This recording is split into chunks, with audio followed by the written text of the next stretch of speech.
The wait is finally over with the release of Chapter 4 of Poppy Playtime, and I am incredibly interested to see what our spooky animatronic ghost people get up to next. Keep an eye out on the channel over the next few days, by the way, as we will be updating the Poppy Playtime timeline with all the new information that we learn here in Chapter 4. Let's get into it. Well, if it isn't another Playtime Company television advertisement, this time Doey the Dough Man. 4 colours, only $9.99, and it even comes with free nightmares. We see a young boy called Jack getting a Doey the Dough Man figurine for Christmas, and to much of his excitement, it comes with an invitation to Playtime Company. Jack and his mother visit the company only a month later for their tour. Jack is obviously very fascinated by the vats of dough down below, and why am I getting a really weird parallel here to the Joker with the chemical vats? I'm sure it's nothing. Oh my, Jack is falling from the walkway. This is why you need bigger guardrails. Jack falls into the vat of dough as the other children scream on in the background, and we see an ominous shot of Doey on the walkway as the Playtime employee shuts off the camera. We return to the elevator as we journey down deeper into the facility, just after the events of Chapter 3. Poppy intends to go and help Missy, but warns us to be careful down below. Unlike the surface, this area isn't trying to hide what it truly is. Actual hell. Oh boy.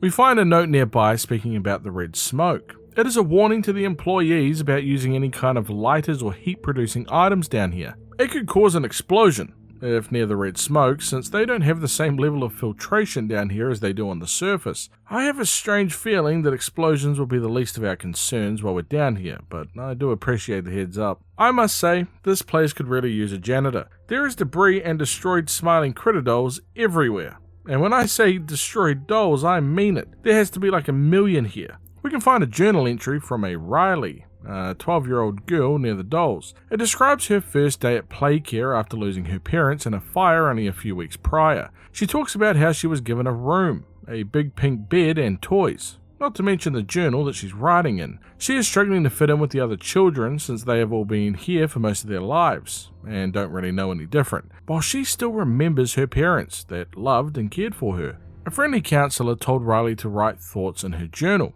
only for herself, creating 2 different lists, what is important to her, and the other being why it's important to her. She wants to feel more comfortable here at Playcare, and understand that not only her life matters, but her parents' lives mattered also. Since anything can change in an instant, she is afraid that nothing actually truly matters. She is comforted, however, with the counselor that seems to be caring towards her. The second entry is also nearby, this time dated 5 months after the previous one. The kids are speaking a lot about being chosen, and Riley thinks that this could simply just mean being adopted, something that she isn't even sure that she wants yet. She wants to try and focus on whether or not she wants to be adopted, and how she can be as happy as the other children are every single day, since if she were happier, she could appreciate everything more, and maybe she would want to be chosen just like them. Since we already know what being chosen means from the previous chapters, believe me, Riley, you do not want to be chosen. Stay sneaky and unseen, that's the key. A month later, in February, Riley was chosen by Dr. White. Damn it! Even keeping to yourself wasn't enough. Riley, for the most part, is happy about being chosen and explains that there were many interviews with couples for her adoption, but she didn't think any of them actually liked her. She was either too anxious or too quiet, didn't get along with the other kids her age, etc, etc. But despite all of these things, somebody did like Riley enough to give her permission to bring her journal along with her. She hasn't felt this excited since the accident, since her parents. Writing has helped her cope a lot, and she's starting to get a more positive outlook on things.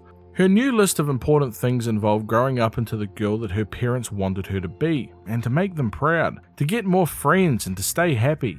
She even wants to open up her own orphanage like Elliot Ludwig, filling it with toys and good people. That is a very commendable goal there, Riley. However, if I may, I think maybe have your orphanage a little less like Elliot's if you can. You know, minus the whole experiments and nightmare creatures running around killing everyone. If you get rid of those things, you might just be onto something. Speaking of creatures running around, an alarm is set off as little critters invite us for some target practice, scurrying around this toy graveyard.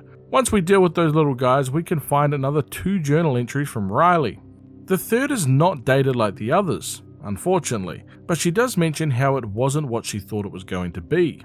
Yeah, it's so much worse. She mentions how they took her underground, deep below everything, and gave her a shot that made her fall asleep. She describes a doctor performing surgery on her, removing her organs, and even feeling her ribs and spine snapping. Oh God, it's even worse than I thought. When she awoke, everything hurt.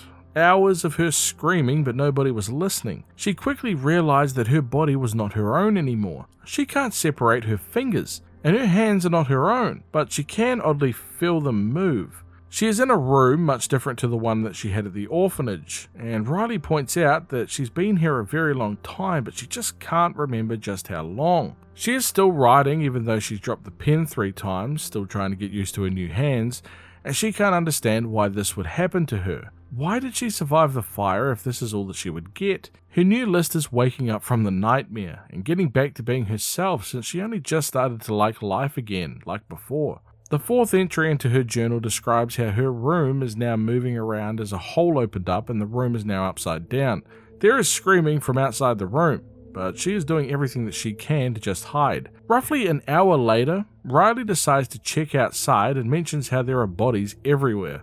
Piles of them, just looking at her. She calms herself and begins thinking of a plan. I will admit, Riley is handling this situation much better than most people, and Poppy described this place really well. This is hell compared to the surface. We can find a VHS that speaks about an uprising. A doctor is speaking to the security warden. He mentions that somebody helped them escape. The security warden mentions how only himself, Eddie, Stella, and Laith have the ability to get that sort of clearance. The doctor wants to make a deal. Considering the security warden is now sort of stuck and surrounded by escaped creatures that are eating pretty much all of the staff outside, the doctor wants the warden's Omni hand that will give him clearance around the entire facility. In return, the doctor will help the warden escape to safety. He agrees to this trade. We continue further into the facility as our phone begins to call. It's Ollie. He warns us just how bad this place truly is, and that this outside area is actually nothing compared to what we can find inside. He has seen just how bad it is for himself, and he tells us to be careful.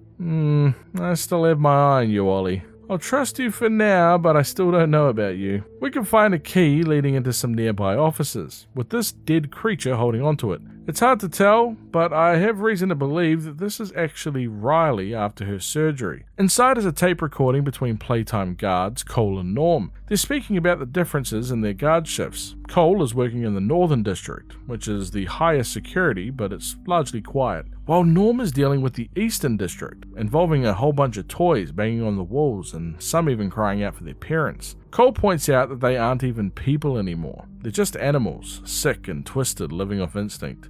Sounds can be heard in the background as toys begin to break out of their cells. It seems that this area is largely used as a prison for the toys that have only just recently been turned from children by the doctor. And it's going about as well as every other area of the Playtime facility. We get the train operational and enter the cart in search of Poppy's allies. There is a television inside the cart that turns on as the doctor begins to speak to us. He calls us a germ, saying that we only survived by the skin of our teeth thus far, when we dealt with Huggy, Mummy Longlegs and Catnap, but down here there is nowhere to hide. The train then crashes as we fall unconscious, and why do I get a strange sense of deja vu? We get a better look at the jail, which is frankly impressive. I think I said this during the 3rd chapter, but Playtime seriously cooked with whoever engineered and built all of these facilities. I mean, it's as messed up as you would expect, but you have to admire the craftsmanship. We find some critters having a lunch break in the cells, while their next door neighbour has done an escape job that would make even Houdini proud. Pay attention to the circle and the colours surrounding it. You'll know just whose cell this was very shortly. We can find a letter describing a weekly checkup of subject 1172. She is described as having emotional deregulation, overactive automatic nervous system due to stress, and episodes of shaking, heavy breathing, and decreased concentration. When given writing tools, 1172 has shown high levels of stress, feeling of impending doom, and a very strong desire to return to her old way of life. These issues have caused 1172 to be unable to complete her assigned tasks but has gradually improved over time due to being allowed supervised socialization with other subjects. This was Stella Graeber's idea, and it actually helped several subjects better cope with their new bodies. Thanks to these improvements, 1172 will no longer require further corrections through procedures, and will be left to return to her tasks in a quiet setting, this time being Storage B. It seems that even after all this time, the Doctor is still using the jail as his personal experimentation grounds, since he is now putting us to the test, wanting to push our limits and just see how scared we can get. It would sort of help if these creatures were not kind of adorable. It's like getting attacked by a bunch of plushies. Bloodthirsty plushies, I will admit, but still plushies. We pass the test and get to the control room of the jail. It seems they are playing hang wuggy in their off time, but I feel the word there might be a little easy to guess. We input the code and make our way to the recreational area, with more warnings from Ollie along the way. We can find a journal entry from our guard friend from earlier, Cole Vaughan. We find out that Cole's job was changed from resource extraction specialist to shelf keeper after the Hour of Joy. He has mixed feelings about the change, saying that he is grateful but is struggling about the loss of his friends. He talks about how the survivors were essentially just given a pat on the back by Playtime, and swiftly placed into any new role that they could find for them. For Cole, it's a glorified prison guard, guarding the very things that killed his friends. And Cole was not the only person assigned down here to the prison, as we can see that a large majority of the staff have met their demise during or after the escape that we heard on tape. With the bodies littering the hallways, it really hits home that Chapter 4 is not holding any punches, especially when it comes to the horror element. As we head back towards the control room, the jail fills with the red gas, and the Doctor tells us not to fight. We, of course, don't listen and get our butt the heck out of there. Back inside the offices, we can see a weekly checkup for subject 1424. They have shown signs of confusion, memory loss, thought disorder, disorganized behavior, and catalepsy. Catalepsy is essentially seizures, and it causes stiffness in the body, if you're wondering. 1424 is surprisingly capable of speech, but it is largely incoherent and mumbled, and won't really respond to commands directly, showing an actual disconnect from their surroundings. They will not react to things that happen to them, so for example, if a staff member raises the subject's arm, they will not lower it, seemingly unaware of what just happened. They'll only eat food that's placed directly into their mouth, and will occasionally respond to their birth name, but it's pretty rare for them to do so. Man, these procedures really do a number on these people, and all of this just for some free labor. We have another experiment, 1166. This subject has shown a much lower cognitive function than what was ideal for the Doctors, but physically is able to do everything that's required of them. 1166 does, however, show an odd sense of loyalty towards the security staff, and the staff themselves are showing remorse for the subject, much like you would expect from a domesticated cat or dog. The Doctors find this promising, believing that this loyalty shows that it can be bent and twisted to suit. 1166 has a name. It's Yarnaby. It sits in the corner watching the Doctor, and it plays funny little music, something that Dr. Harley Sawyer finds very amusing. He intends to isolate Yarnaby, so that it will have absolutely no contact with anybody but himself, twisting its loyalty to take advantage and using Yarnaby as a bodyguard while he can get a good laugh out of the pathetic little sounds that it makes. Jeez, this dude is evil. Like, comically evil.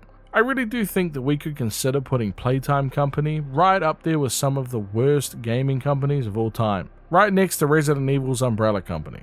We reach the Doctor's interview room filled with televisions in different rooms. We get locked inside one of these rooms as the Doctor speaks to us once again, telling us just how surprised he is to see a human, let alone an ex-employee. But he can tell that we're different somehow, and he intends to find out how. He points out how the previous subjects that we've faced so far, 1170, 1188, and 1222, this being Huggy Wuggy, Catnap, and Mummy Longlegs respectively. He proposes us facing something a little bit different before calling for Yarnaby. And oh my goodness, I hope that glass is bulletproof. We now get the luxury of being hunted by Yarnaby for the next section of the prison as we attempt to escape. We find another prisoner profile, this time subject 1163.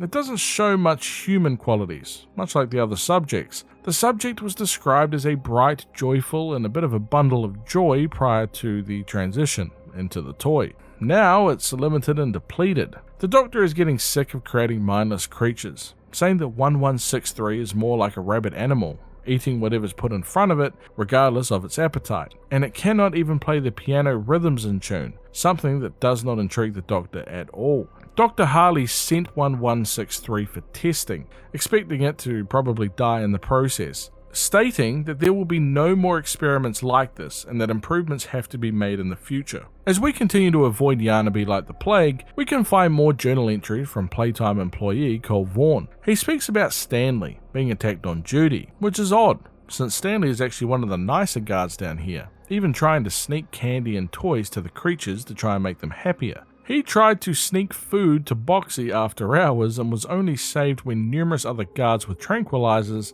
noticed that he went into the cell. If not for them, Stanley would be dead meat. Cole couldn't believe how stupid it was for Stanley to walk into a cell like that, especially a big one like Boxy Boo. He went to visit Stanley in the infirmary to ask him why he would even risk it, and Stanley reminds Cole that these are not just beasts, they were once more than that. Cole asks him how he could believe that, with Stanley responding that he's been watching and peeking at the reports that the scientists have been passing between each other. Cole forces Stanley to agree to never do that again and leaves, but has been pondering what Stanley said ever since, saying that it can't be true. They're all 12 feet tall monsters, nothing else. Well, at least somebody at Playtime has a heart. I like Stanley, man. I hope he made it out okay, but let's be honest, he probably didn't, but a guy can dream. Using some of the vents, we make it into the server room and can find another VHS tape. This is a conversation about Harley Sawyer between Eddie Ritterman, Stella Graber, and Laith Pierre.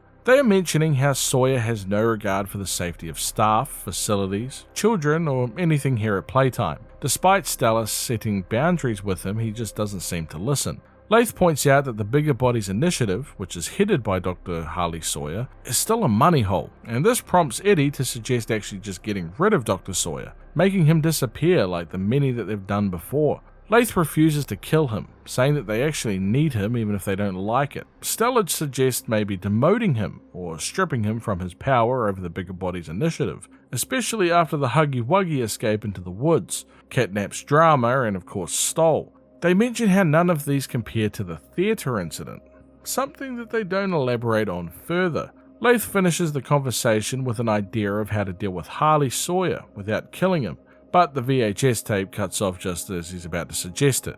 Damn it, see, this is why we don't have VHS tapes anymore. The third Cole Vaughan entry talks about his struggle with Stanley's suggestion that the creatures were once more than just rabid animals. He can't wrap his head around the fact that they were once people, thinking they were just some homegrown animals.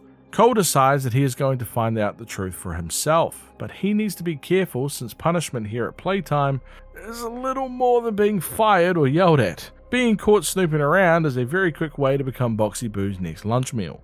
Even though the risk is great, too many people have lost their lives to these things, and they cannot be blind to what is actually going on here.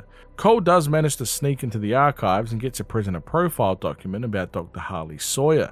Not a name that he's ever heard before, but he will be investigating it further. Stanley might have actually been onto something after all. Oh my, yeah, he was onto something alright. Never too late to get some cardio in, I guess. The VHS collection that Playtime has on hand needs to be studied, as we have Stella Graber and Laith Pierre talking once again. Stella is struggling with seeing the children that she is responsible for being taken for testing, and while she doesn't think that she will shake that feeling, she has done some soul searching and begins thinking about the bigger picture. While it is difficult to lose the children, what they are doing is nothing short of a miracle. Laith points out that Dr. Sawyer was cautious originally about giving the information of the Bigger Bodies Initiative to Stella since she had such strong affection towards the children, thinking that it could be a liability. Stella mentions that she took the job to change the children's lives for the better, and while it is hard seeing what is being done to the kids, at least what is happening will one day help so many people, and also other kids in the future. This is for the greater good. I still fail to see how turning people into human-eating toy monsters is a good thing overall, but sure, Stella, yeah, why not? We take a little stumble down into a room below, and I would like to take this time to introduce you all to Pianosaurus, or Subject 1163. Oh, never mind. Instead, say hello to Doey, otherwise known as Subject 1322. He mentions how he hasn't eaten in weeks and Pianosaurus really hit the spot for him. He actually seems like a reasonable guy, saying that he won't eat us and that he was told to expect our arrival. Now we get to follow him. Yay. Doey gives us the running commentary as we follow him, talking about the interrogation rooms and how they would question the subjects after observing them, at least the ones that were able to speak, of course. Doey begins laughing as he mentions that he never actually told them anything that they wanted to hear. We get another VHS tape about the theatre incident that occurred in 1993, the very same one mentioned by Pierre, Eddie and Stella, but never actually elaborated on. A group of specialists are retrieving bodies of visitors, at a count of 66 people, and a dozen extraction specialists. They wonder how Playtime will manage to push this under the rug considering the severity of the incident. They are wondering where the investigator is, someone using the name Campbell or Lockhart. Another specialist doesn't feel an investigation is necessary considering it should be obvious who is responsible. Due to the severe muck-up, there are plans in place for a big place to be made for all of these creatures, meaning that people like him and the incidents like this will be a thing of the past going forward. It's not mentioned who they are referring to in this actual VHS tape, but thanks to an ARG recording that we can listen to if you call a certain number, we have a conversation between Laith Pierre, Eddie Ritterman, Stella Graber, and investigator Gerard Lockhart, talking about the cleanup after the theatre incident and finding who is responsible. They are taking measures to make sure that this incident is not heard about outside the walls of the factory. Stella asks if it was really necessary to do what they did to those people, which Pierre tells her that it was, but regardless, whoever is responsible will be made to disappear, and Lockhart interrupts the meeting and places a folder on the table, telling everybody that the person responsible for the theatre incident was none other than Dr. Harley Sawyer. Now this makes a lot of narrative sense. If you remember back to Chapter 3, you might remember that Dr. Harley Sawyer was responsible for checking up with Subject 1166, aka Catnap. But we came to find out that at some point, Sawyer was taken away from Catnap and play care as Laith Pierre pointed out that Sawyer was now out. Nobody heard from the doctor after that point. And now it seems that this is due to Sawyer being punished for the theatre incident and Pierre ordering his removal. Doey puts his doe-like body to use and creates bridges for us to walk across as we continue to follow him throughout the safe haven sector. I'm going to take a bet and say it's not so safe. Doey's voice gets a lot more ominous all of a sudden, asking where Poppy is, and saying that Ollie told him that we're to be trusted and that he really hopes that that's true, for our sake. Oh god. We briefly get split up from Doey, but we can find a reconnaissance report near the prison yard. This now takes place in 2004, and it mentions how there is no way of escape since the elevators aren't working and the construction tunnels are unpredictable, and likely trapped by the doctor. They mention how Doey is the only one here that is able to keep them safe, and they just cannot afford to lose him. The northern cell blocks are off limits, since the doctor uses them, and the eastern cell blocks have a bunch of critters running around, and also is within the doctor's control. The northeast cells are barricaded, but something feels off there apparently, and the western cells have skeletons and claw marks, suggesting that people were likely kept there after the Hour of Joy, and they don't want the little ones to see that. Then you have the northwest, which only holds bad memories. The barracks, however, runs on its own emergency power, and all the security is designed to kill them, but there is no way to actually confirm if it's still operational without actually going inside. They decide to make a decision on what they know will kill them versus what might kill them, and presumably decide to escape via the barracks. Doey is kind enough to lead us to the generator that they've been using to continue through the facility. It isn't long before we come across a small note, written to the Ayers family. This is Jack Ayers' parents, the young boy that fell into the vat of dough at the very beginning of the chapter. An anonymous person tells them that Jack can live. They request the parents to return to Playtime Cove Factory 6 weeks after the letter was sent, signing off as a friend. We are now in the kitchen area, which is some hanging body bags and a trail of blood. Never a good sign. Not to mention a toy mouse infestation, which is probably the worst offence of them all. We're stopped and pulled into a crack in the wall by Kissy Missy and Poppy, while what I can only describe as a monstrous alien-looking creature moves past. It seems on the good side that Poppy was able to retrieve Missy, but her injuries, however, are looking pretty damn severe. We're now in the safe haven with a bunch of little talking critters. Doey and of course Missy and Poppy. Poppy mentions how Missy needs help and that Doey is concerned for her well-being, but is oddly curious about Poppy actually being there in front of him. He tells them to seek help in the back while he checks to see if there is something outside the defences. Poppy tells Doey that it's him. He's down here, presumably meaning the prototype. This quickly angers Doey, yelling at Poppy about bringing him down here, but focuses more on keeping him on the outside. Damn, she really has seen better days, huh? Poppy points out to us that the children were not killed during the Hour of Joy, but instead taken downstairs to the prototype's home. They're alive, but they're sleeping, and the prototype knows that we're here and that we want to rescue them. She creates a plan. We'll fill the foundation with smoke and then use old mining charges as the ignition source. We all free the orphans and friends here at Safe Haven and use the explosion to blow the entire Playcare facility into the sky afterwards. We can see a bunch of drawings on the wall of previous events that have happened, clearly drawn by the little critters. As we head to speak with Doey, we can hear the little critters speaking to one another. They mention how they don't fully trust Poppy and are worried that she will only bring more trouble onto them. Not to mention us, a previous employee at Playtime, and to be honest, that's a pretty fair concern. We speak with Doey as he explains that they need our help, mostly with the doctor, the same person that has been speaking with us from time to time, and that doctor is of course Harley Sawyer, the person responsible for turning the children into these very creatures. Doey is unsure how the doctor is still alive or what he even is anymore, but he points out that the doctor has been working hand in hand with the prototype, hunting, starving and hurting all of them down here in the Safe Haven. Doey is getting visibly angrier, but he does manage to control himself. He asks us to retrieve the Omni Hand.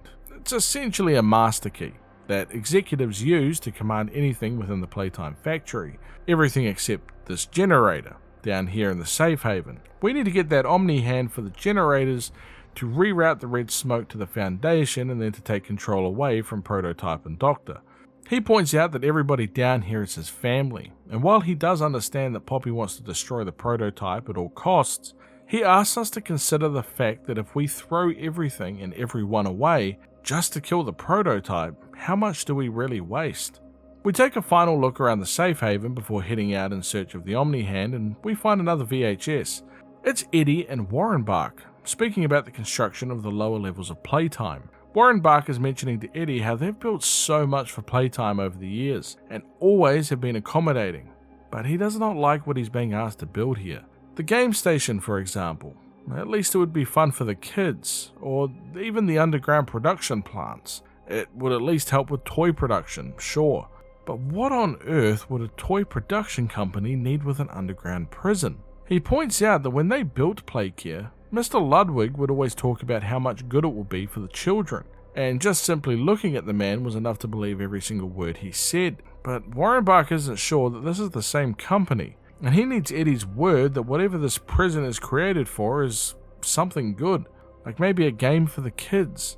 Eddie reminds Warren Bark that in 1972 he signed a contract that is legally binding, stating that Warren Bark would build whatever is asked of him. And for 18 years, that is exactly what Warren Bark did. But then in 1990, he signed a renewal. But it seems that Warren Bark failed to read the small print, that any and all directives would be accomplished in appropriate time and with appropriate compensation should the project be completed to satisfaction. So Eddie reminds Warren Bark once more that Playtime has given a directive, which means that Warren Bark must now obey. He pushes Warren Bark near a ledge, stating just how great things are coming along, and that someday a lot of people will be very, very happy. He finishes with one final threat, saying that he is a businessman and that he likes getting jobs done, and this is just like any other. It will get done. I know I mentioned earlier about how impressive the building was throughout the Playtime facilities, and Mr. Warren Bark, you sir get an A+ for effort, my friend, but you have literally made a deal with the devils. There is actually a document describing the Safe Haven project that was led by Cyril Warren Bark. Its initial purpose was an easily defensible position for the security staff. It was designed to be completely self-sufficient from the rest of the facility in the event of an emergency, and it had a bunch of fail-safes, escape routes if needed, etc. The little critters are complaining about how hungry they are, saying that they can't even remember when they last ate. Yeah, don't get any ideas, little fellas, alright? Keep your teeth to yourselves. Another VHS tape shows Poppy crying while Ollie is speaking to her. He asks her if the bad men hurt her, to which she responds that there isn't anything that they could do that they haven't done already. Ollie pushes further, saying that there is something clearly bothering Poppy and that she should talk about it. Poppy refuses, starting to get upset at the idea, while Ollie still continues to push. Poppy eventually loses her temper and yells at Ollie that if he really wants to hear her talk. This seemingly excites Ollie, hoping that she will, but Poppy tells him that she is scared and angry and that she doesn't even know what to do, and explains how the playtime doctors and the staff, they don't care how much they hurt people, they just keep doing it anyway. But what really terrifies her is that despite the amount of surgical procedures and the pain that she endures, as they continue to do these to her, she's beginning to feel less and less, scared that she's becoming less and less of a person and more of a thing. Ollie tries to comfort her, saying that to him she is a person, and that through speaking to him it makes him feel like there may even be a small part of him that is a person also. On the topic of Poppy, while we're beginning to head through the sewer system, we get to actually eavesdrop on a conversation between Poppy and Doey, with Doey asking Poppy to reconsider blowing the whole facility up, stating that everybody in here are not just things to throw away, but they're actual people. Poppy agrees that everyone here are people, but it doesn't change the fact that the facility needs to be destroyed. Doey explains how the little critters look up to him, and that he's done his best to care for them, but Poppy disappeared, and they looked for her for ages and found nothing. He asks her why did she leave. Poppy tells him that she didn't have a choice, but Doey doesn't like the answer, stating that they've been starving down here and hunted like animals, and now she's asking them to burn themselves with the facility. They end the conversation as the medic bot, who has now returned from helping Kissy Missy, agrees to talk to one another about it later. I have to say, I think I agree with Poppy on this one. The facility has to go, for sure. But I think we do need to try and get as many of the friendlier creations, get them the hell out of here before the explosion, and I doubt that they could ever return to a normal life, but their life still means something. We have a report about a subject 1322C. The child's name is Matthew Hallard, a thoughtful child, kind and considerate. Not the brightest in the classroom or even the most physically talented, but he has an undeniable charisma. The counsellor points out that everybody down here loves Matthew, but unfortunately he was already 15 when he came to the orphanage, much older than the typical child that adopters look for, something that Matthew understood. While he seems happy on the outside, it's pretty obvious that he's suffering. He blames himself for not being able to save his family. Claire Harper, the counsellor that was watching over Matthew, mentions how he is considered much like a leader to these younger children, reading them books for hours and breaking up fights, and he guides them. Claire even puts in the suggestion that if Matthew were to grow too old to be within play care, then to consider possibly bringing him on full time into the playtime staff. A small note below Stella's suggests Matthew to be a good candidate for 1322C, should his personality mesh well with the other two subjects. She asks the doctor to be gentle with him, since he is such a fine young man, and it would be a waste to lose any more like him. A VHS tape gives us more information on 1322. The scientist is speaking about the acquisition of a 1322B, a child named Kevin Barnes, for Project Doey. Kevin has neural abnormalities, which has caused him to have behavioural problems in play care. He's been seen as aggressive, confrontational, and he even has trouble getting along with others. He is a problem child by the scientist's definition. He excels in all of the physical tests, all well above average in the game station examinations. This causes Dr. Sawyer to think that Kevin is perfect for Project Doey, despite his issues with behaviour. Other staff, however, are concerned that they're making a ticking time bomb, since they are trying to create an experiment that can fulfill multiple roles, and no single consciousness should be able to throw the others off. Even if one thing goes wrong, then they will have 900 pounds of very angry dough that can shift through small gaps and cause complete mayhem. But regardless of these very real concerns, Dr. Sawyer has accepted Kevin Barnes as the B personality of Doey, while 1322A and 1322C are now being collected for processing the following day. You might also remember from Chapter 3 a tape that mentioned how a young boy named Joseph walked in on a doctor, asking about his friend Kevin and if he was okay. This was the interruption that was mentioned by the doctor. Now, we know that 1322C is Matthew Hallard, and we also indirectly know who 1322A is also, that being Jack Ayers. You know, the kid that had the whole Joker moment falling into the vat? These three children make up the creature of Doey the Dough Man. Another reconnaissance report can be found that shows that the prototype has essentially got a group surrounded, staying outside the security door the entire night and just tapping on the walls. Ooh, dear God, prototype really pushing the creepy meter to its limits, huh? We continue towards our goal with Yarnaby, once again following us like a bloodhound. We see more piles of critter corpses, and it really makes me wonder, are every single one of these once a child or a person? Like, there has to be tens of thousands of these things throughout the facility. How is that even possible? Oh yeah, that's right, Yarnaby. By the way, did you know that yarn is incredibly flammable? We put that to the test, and I gotta say, it's pretty efficient. Anyway, back to the little critters. We find a VHS tape with Hoppy bringing one of the smaller toys back to the safe haven after they were injured. Doey asks what happened when Hoppy mentions that they got jumped while trying to bring supplies up the elevator. They lost the supplies in the process, but Doey is just grateful that they're both okay, despite the wound. Doey treats the wound with some cream and takes the responsibility of getting the food for play care on himself. We actually find Doey nearby, and he mentions that he's been collecting parts for a generator when something comes out of the vent, freezing him in place. We help him, but he's been pretty badly hurt by this freezing agent. Despite my head pats to try and make him feel better, he's still in a lot of pain. He mentions how he is weak to the cold and how much it hurts him, and it's exactly why the doctor has essentially booby-trapped the area, to stop Doey from being able to move around freely. We leave Doey to rest and end up stumbling across the doctor once again. He tells us that we are exactly what the prototype feared, and it surprises him that Playtime had somebody of such rare quality, but never noticed. Sawyer points out that even he himself doesn't remember our face, but asks what brought us back to Playtime. Surely it couldn't have just been that silly little letter, wondering if somebody that we loved was here once. Or maybe we lost them.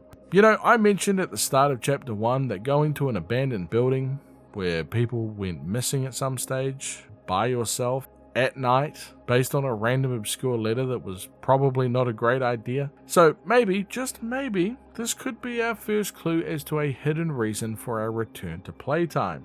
The doctor continues to tell us that everybody died here from the experiments, and that Poppy simply told us a lie, and that she was hiding some pretty key information from us, including the fact that Poppy knew that the hour of joy was coming, as she is simply using us to get what she wants: violence. The same thing they all want. You can see the evidence everywhere. Once they had choices and freedom, they turned this place into a living hell, trapping us all in it with them. We stumble across the main surgery room that the doctor was using with instructions on how to deconstruct the human body. Ugh. Not to mention that just outside are a bunch of medical tents with conversations between children and Dr. White about their adoptions. And with the red smoke and the dead critters everywhere, this literally looks like a war zone. Another VHS shows the moment that Dr. Harley Sawyer awakes from his procedure, with Dr. White being the very person that performed it on him. Sawyer quickly realizes what happened and calls the Playtime staff traitors. Dr. White speaks to Sawyer, asking him how he feels, and this angers Sawyer, immediately asking if White enjoys watching him writhe around like one of them. He begins complaining about head pain, stating that White must have done something wrong, and yells out to be told who gave the order for him to be turned into one of these things. Laith Pierre is quick to tell Sawyer that it was him that gave the order, saying that Sawyer kept making so many careless mistakes and was never able to clean up his own messes. Sawyer points out that Pierre couldn't do any better, besides they need his intellect and knowledge. Laith makes a good point. There is a reason that Sawyer is able to speak with him right now, and isn't in the stomach of Boxy Boo. From now on, Sawyer will answer any and all questions the lab boys have, and will carry out any and all procedures that they order him to do. That is it. He is now an open book. Sawyer vows to kill Laith Pierre at the very first chance that he gets. Look, these experiments are horrible, and they need to be stopped, but if any person deserves to go through it, Harley Sawyer would probably be at the top of the list. Inside the operating room are a bunch of monitors showing a bunch of creatures. Two even look like PJ Bugapilla and Huggy Wuggy, which means that the doctor has likely retrieved them after our previous fights with them and is either trying to fix them or harvest them. As we look into the next room, we can actually see that it is PJ Bugapilla. Still looking pretty dead to me and even missing an eye. I'm not sure if there's much coming back from that, but I don't really want to have to deal with these guys again if I can help it. We can find a lab mission statement that shows the moment that Dr. White is promoted in play care by Eddie Ritterman. He is now the head of the secondary laboratory, and he is responsible for maintaining staff and presenting his findings to the primary laboratory every week. They pretty much threaten Dr. White, stating that people in his job before him let ego or personal ambition get in the way of their job, and if he doesn't want to go down the same path as they did, then he will need to do his job properly and exactly as Playtime wants him to do it. His job is to make something useful out of the experiments that refuse to cooperate, to essentially rip them open and salvage anything that he might need. Any knowledge that he needs can simply be extracted from Dr. Sawyer, since everything with him now is only a single button press away. So this suggests that they aren't actually healing or treating the previous experiments down here, but instead salvaging parts from them to use elsewhere. I wonder what they could be using the parts for. The prototype, perhaps? We continue through the laboratory in search of the doctor, but get caught in one of his traps, forcing us down into a locked room. He asks us if we really thought Yarnaby was his only pet before releasing Bubba Chops in to kill us. I gotta admit, the little sheep guy here is not quite as scary as Yarnaby, but I'm not taking any chances. Bubba Chops, of course, is part of the Nightmares Critters toy line, and numerous other Nightmare Critters have been scattered around Chapter 4 as small toys, or some are even bigger versions such as Poe here in the cage. It takes a while before we manage to force our way out of the room, but unfortunately we trade one prison for another, inside a chamber with a small toy version of Simon Smoke. The doctor tells us that we have a simple choice. One life must be extinguished if we want to leave the room. Either ourselves or little Simon Smoke. Just pull the lever and whatever piece of humanity that was still within that doll will die along with it. The doctor points out that Poppy would kill the doll, as would Doey. Now it's our mission to do it. We can either have the door open, or hold on to the very small veil of morality that we seem to hold so dear. It definitely does seem like quite the moral dilemma that we find ourselves in, but we'll just go with option 3. We're not going to kill the little Simon Smoke toy, and we're just going to escape all the same. You gotta love it. We head upstairs to the doctor's office, and we don't really get the welcoming I was expecting for our very first checkup. It seems that Sawyer has himself a bunch of robot clones running around doing his bidding. I do have a question though. Why the white cloaks? Is it just to make the robots look more cool or ominous? I mean, he's pretty consistent with making them all look the same, and I guess you got to admire Sawyer's dress code. We find another VHS tape between the prototype and the doctor. Prototype is unhappy with the doctor, saying that he has not produced the results that he was looking for, saying that it was possibly a mistake letting him live. The doctor tells him that he just needs time, which annoys the prototype, stating that time is the very thing that he does not have. The doctor mentions that what he is being asked to do is something that they struggled with hugely, and that was when they were fully staffed and had everything at their disposal, let alone now, with no staff and the worst possible conditions. Without time, this will not work, saying that ultimately that he is the prototype's best chance at breaking that secret. The prototype laughs and says that whilst that is true, but to remember that the doctor's usefulness is the only reason that he has not been stripped for meat and spare parts. As we work towards shutting down the doctor once and for all, he points out that Elliot Ludwig's machines mean nothing to him, and that they were simply a childish fantasy of a naive, broken man. It's interesting since Sawyer seemingly wants to hold all the credit in regards to the Bigger Bodies initiative, saying that it was his discovery and that he was the one that paved the golden path, showing just how much of an ego that Harley Sawyer actually has, and that his obvious resentment towards Elliot Ludwig shows that he was worried that Ludwig would take away from his accomplishments somehow. We overload the doctor's system, and we can now see that the only thing remaining of Sawyer is his brain, which is now contained within this machine. And it is so incredibly ironic that this brain's one true weakness is brain freeze. Thank you, I'll be here a week. We place our red hand to a nearby machine and get ourselves some upgrades. Say hello to the Omni Hand. It's time to return to Safe Haven and see these little guys again. Poppy is understandably excited to see that we have the hand, which means that we can now carry out the plan. But we still have one big hurdle in our way, the prototype. The prototype will be very concerned that he has now lost the doctor, which played a pretty big part in his schemes. Which means that the only thing the prototype has left is the orphans. Doey's not a big fan of the plan, but the electricity goes down. Ollie rings and yells that the prototype is outside of the safe haven. Poppy asks Doey to go outside and hold off the prototype while we fix the generator to keep everything safe. Doey goes outside while Poppy tells Ollie to help us restart the generator. We follow his directions as he warns us that we need to be quick, since there'll be a moment when all of the safe haven's defenses will be completely shut down. We seemingly fix the generator as Ollie lets out a big sigh, saying well done before Poppy comes back thanking us for getting everything working again. She mentions how there hasn't been any word from Doey yet, but he's sure to be fine. Instead, let's head for the foundation and begin the very first step to our plan. Hold on there, Poppy. You just sent Doey to have a 1v1 fight with Prototype, and he hasn't come back or responded to anything. And what, we're just gonna leave that?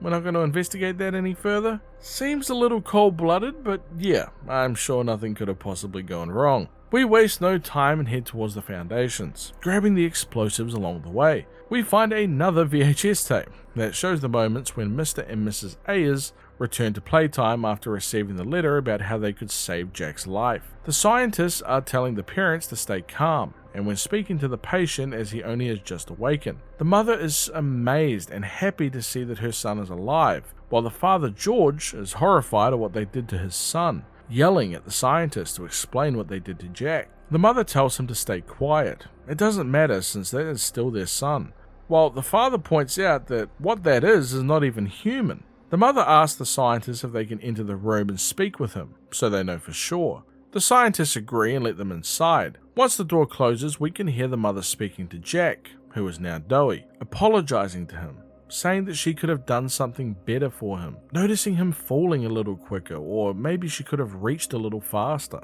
Doey asks who they are, with them responding that they are his mother and father. Doey tells them to leave him alone, with the mother insisting on staying. Doey begins getting angry, telling her that he doesn't want to talk to anyone and to get out. George agrees that, it's probably best for them to leave, but the mother refuses again. Doey stands up saying how the gentle voices lie. He knows what they do. They're lying, they're poking, and they're hurting. The mother yells at Doey that she would never lie or hurt him, while the father is yelling at the scientist to open the damn door. We can hear a smashing sound as Doey kills the mother, with the father now frantically smashing at the door to let him out. And with a final smashing sound, we begin to hear silence, before Doey begins crying. Oh, this chapter really has taken this story to a much darker place, let me tell you. We head towards the pipeline that contains the red smoke and set our charges and begin overflowing the foundations. We activate that bad boy with our Omni hand, and now it's time to get the heck out of here. We head down the elevator and run into Doey. He asks us where the prototype is, since he lost track of him. He expected him to go towards the foundation to try and stop us, but he never did. He quickly realizes that the prototype never went towards the foundations because he went to the safe haven instead. But that shouldn't make any sense, since we fixed the generator. We re-enter and find all of the little critters dead inside. Doey is now crying and apologizing, saying how he couldn't protect them and that they deserved better than him, saying that he was only ever created to hurt things. It was all his fault. He begins getting angrier, saying how all of the scientists hurt him and the parents, the staff, looking like he actually is about to attack us, but then quickly reverts back to crying about how all of his friends are now dead. Doey is made from 3 personalities, that of Jack, Kevin, and Matthew, and we're seeing Doey swap between each of these personalities pretty much instantaneously. Doey begins blaming us, saying that everything went bad when we showed up. This is Kevin's personality. Then swapping back, saying that it's not true, that we helped try and jumpstart the generator. This is likely Matthew, while the crying emotional version is Jack. Doey yells at us saying that he's going to kill us before the room collapses in on him, revealing a brand new form. He has 3 heads within his mouth, representing the 3 boys that inhabit his body. However, at this stage, Kevin is the one that has taken full control. It's now time for us to get the heck out of here. I feel like a professional runner at this point. We take a zip line as Doey follows right behind us, yelling how he couldn't save anyone. Remembering Doey's previous weakness to cold, we lead him to the perfect place, shooting the canisters containing the cold gas. Doey continues to yell about how people hurt him and how people lie, failing to save people that he cares about. As he is crushed, his personalities revert back to Jack as he begins to sob, telling us that he is sorry before dying. We We come across a few different VHS tapes. The first is a recording made by Doey. He mentions how he can't talk to anyone about this, so the next best thing is a recording. He says that the fighting has been really bad recently, and how he has seen a lot of stuff that he probably shouldn't have. He is struggling to keep his head straight. The others are looking at him to guide them as a leader, but for such a long time they had Poppy to lead them, and everything that she said made sense, but he can't find Poppy. He begins crying, saying how scary it is without her.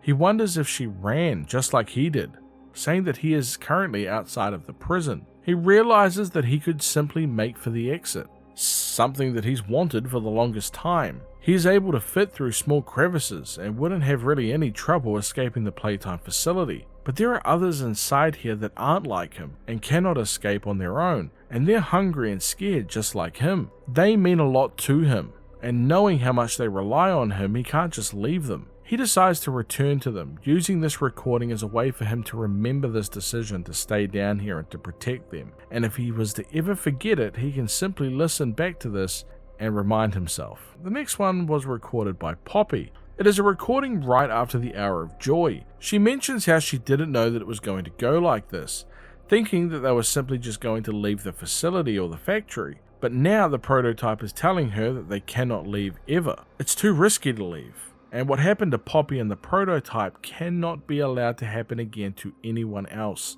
She mentions how that doesn't make the bodies any easier, and how the prototype said that the toys needed the bodies or they were simply going to starve down here. But it's still disgusting. She finishes the tape saying how much she misses her father. He always knew what to say, and things were so much better when he was running this place, and how much she misses him. Oh my goodness. So the daughter theory for Poppy may have actually been correct after all. The father that she's mentioning, by the way, was Elliot Ludwig. And this also indirectly points to the fact that Elliot is most likely not the prototype. We head down the shaft and find Poppy and Kissy Missy. Poppy is trying to get in contact with Ollie but isn't getting a response. She begins yelling at us, asking us why we killed Doey and if we even know what's happening. Ollie calls back on the phone, much to the delight of Poppy, as she begins to explain what happened at the safe haven. Ollie interrupts her, telling her our exact location in the ventilation system, asking if that is exactly where we are. He tells us to stay where we are, and his voice changes to that of the prototype. He tells Poppy that the charade is over now, and that everything ends here. I knew it. I knew we couldn't trust Ollie. He was the prototype this entire time. Poppy mentions that Catnap, the Doctor, Huggy Wuggy and Mummy Longlegs are all gone and there is nobody left to do the prototype's bidding anymore. He tells Poppy that she doesn't need to pretend to be stronger than she actually is. It's time that she came home. Poppy asks the prototype how much he knows, with him responding, everything. She asks him, after all of these years, was there ever an Ollie? With the prototype saying that yes, once there was. But that was a very, very long time ago. He explains that he is on his way to find us, and all of Poppy's collaborators will be dealt with accordingly, while he has something very special prepared for Poppy, something that she'll never want to leave. He has collected all of the explosives that we set and tells Poppy that he is disappointed that even after all this time, he had always hoped that Poppy would see things differently. It's always been about Poppy and the prototype, this entire time. What they are cannot be burnt away, telling her once more it's time to come home. Poppy flees, telling us that she's sorry and that she can't go back inside the case. She just runs, leaving us and Kissy Missy to deal with the prototype. He laughs and mocks Poppy for abandoning us, saying that it's okay since he'll just find her anyway. We can hear beeping as the explosives have been placed around us. Kissy Missy quickly jumps into action, attempting to grab us before we fall. Her arm rips off quickly after grabbing us and we fall down into the lower levels of the facility. A long walkway surrounded with flowers and a door at the end. Using the Omni hand, we gain access. Inside is another VHS. This time it's Laith Pierre, saying that if you're watching this, then you are very, very lost. This is the highest clearance and the highest security section of the whole factory, which means that if you are here when somebody finds you, then you will simply be shot. You can't sneak away either, since the alarm has now alerted anybody around of your exact location. We take a look outside and we can see Kissy Missy walking across the walkway, severely injured. Wait, that's not Kissy Missy. It seems Huggy Wuggy has made his return after all this time, And that, folks, is the 4th chapter of Poppy Playtime. I must say I am excited about the return of Huggy Wuggy, and not to mention just how much more lore we got in this chapter. It's awesome. I want to thank everybody that made it to the end of the video. If you did, please write Doey in the comments down below so I know. Also, I will be releasing the updated version of the Poppy Playtime timeline, including all of the new information and dates that we have received here in this chapter. Remember, if you haven't already, to like the video and subscribe for more lore content in the future. Until next time, guys, peace.